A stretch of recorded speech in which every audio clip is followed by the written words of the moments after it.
Before the turn of the 20th century, Texas was a vast and mostly empty land. Its economy was built on the backs of cattle and the bounty of cotton fields. Great cattle drives were the stuff of legend. Cowboys moved huge herds across endless prairies to railheads in the north. The state was fundamentally rural. Its people were farmers and ranchers, living lives tied to the soil and the seasons. Cities were small. They were just service centers for the surrounding agricultural communities. Life was often hard, and wealth was concentrated in the hands of a few powerful cattle barons and landowners who controlled immense tracts of land. The Texas landscape was defined by agriculture. Endless fields of cotton stretched across the eastern parts of the state. These fields required immense labor, often from sharecroppers living in difficult conditions. To the west, the land was drier and better suited for ranching. The image of the lone cowboy became a powerful symbol of Texas identity. This was a state of wide-open spaces, a place where nature was a powerful, untamed force. Few people could have imagined the incredible transformation that was just around the corner, hidden deep beneath the dusty soil they worked every single day. The future was not in the crops they grew, but in the resource they had not yet found. The state's infrastructure was limited. Railroads were slowly expanding, connecting the agricultural heartland to distant markets. But roads were mostly unpaved dirt tracks that turned to mud in the rain. Communication was slow. News traveled by telegraph or by letters that took days or weeks to arrive. The population was small and spread out across an enormous territory. Texas was seen by many in the rest of the United States as a rugged and somewhat backward frontier. It was not a center of industry or finance.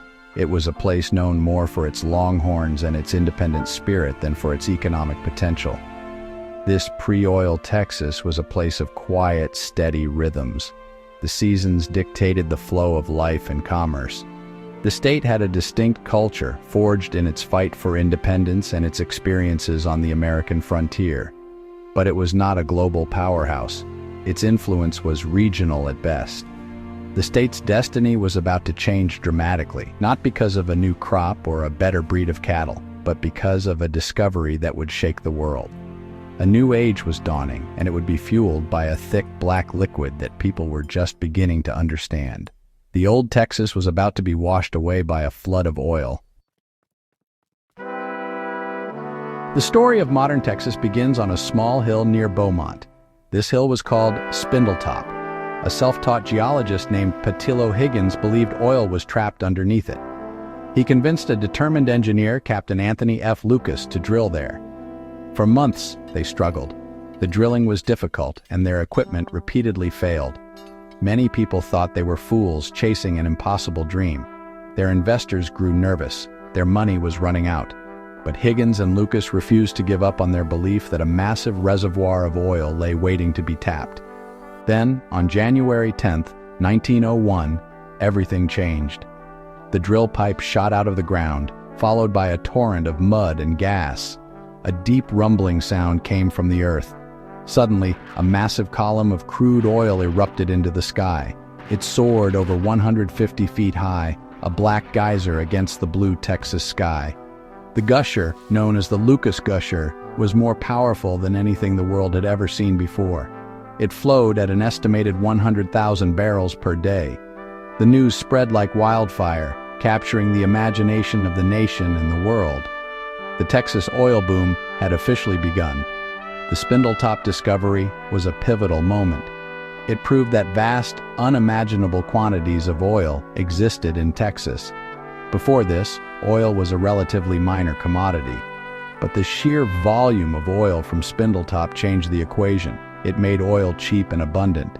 This single event effectively launched the modern petroleum industry. It signaled a shift away from coal as the world's primary fuel source. The age of liquid fuel had arrived, and its epicenter was a dusty, unassuming hill in southeast Texas.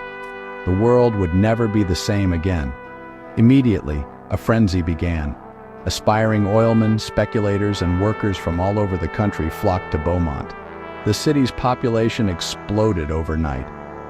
A chaotic tent city sprang up around Spindletop as thousands sought their fortune. Land prices skyrocketed. Fortunes were made and lost in a matter of days.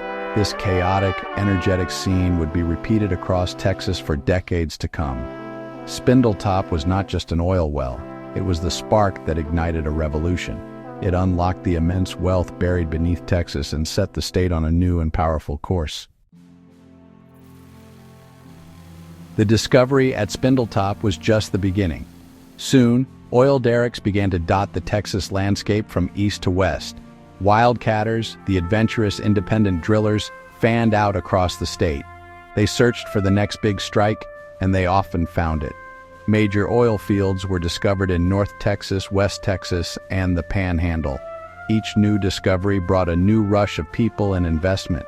The state's economy, once dependent on the unpredictable fortunes of farming and ranching, was now powered by the explosive growth of the oil industry. An unprecedented wave of prosperity washed over Texas. This new industry created jobs on a massive scale. It needed roughnecks to work the drill rigs. It needed geologists to find the oil. It needed engineers to build the pipelines and refineries. It needed lawyers to handle the land leases, and businessmen to manage the new companies. People from all over America, and even from other countries, heard the call. They came to Texas seeking work and opportunity.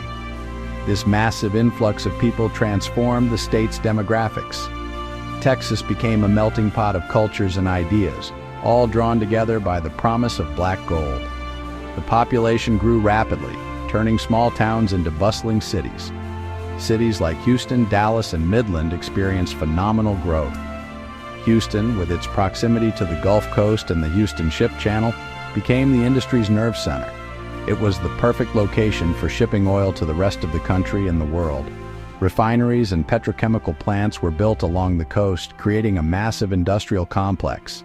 Dallas became a financial hub for the oil business, home to banks and corporations that funded the exploration. In West Texas, dusty outposts like Midland and Odessa grew into important operational centers for the Permian Basin, one of the richest oil regions on the planet.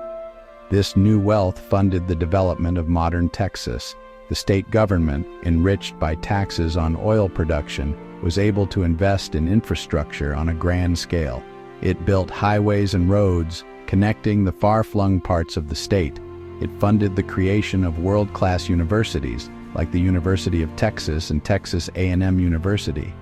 These institutions were funded by oil royalties and became centers for research and education, further fueling the state's growth. The money from oil built modern hospitals, museums, and public buildings, transforming the quality of life for millions of Texans. The oil boom made Texas crucial to the United States. During World War II, Texas oil was the lifeblood of the Allied war effort. Its refineries produced the high-octane aviation fuel needed for airplanes and the gasoline that powered tanks and trucks. The state's ability to produce vast quantities of oil gave America a decisive strategic advantage. This cemented the state's importance in national affairs. After the war, the growing American economy ran on affordable energy, and Texas was the primary supplier. The nation's highways filled with cars, and its homes were heated with fuel, all made possible by the state's immense petroleum reserves. Texas's influence soon extended far beyond the borders of the United States. As the world became more industrialized, the demand for oil skyrocketed.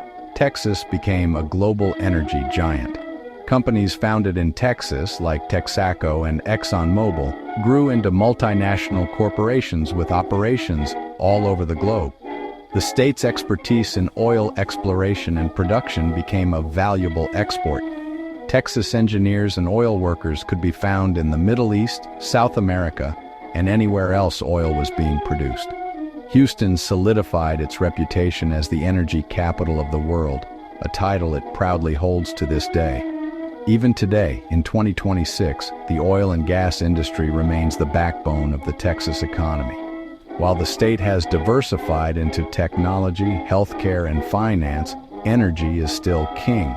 The Permian Basin in West Texas is more productive than ever, thanks to new technologies like hydraulic fracturing and horizontal drilling.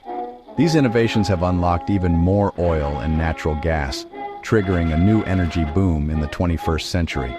This ensures that Texas continues to be the nation's leading energy producer, profoundly influencing national energy policy and prices at the pump for every American.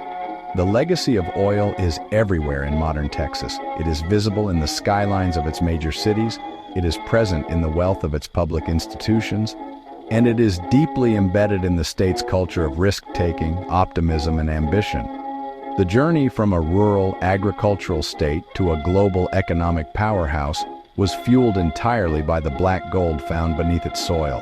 While Texas is now looking toward the future of energy, including renewables like wind and solar, its identity and its power are inextricably linked to the story of oil. The gusher at Spindletop over a century ago did more than just strike oil, it forged the Texas of today.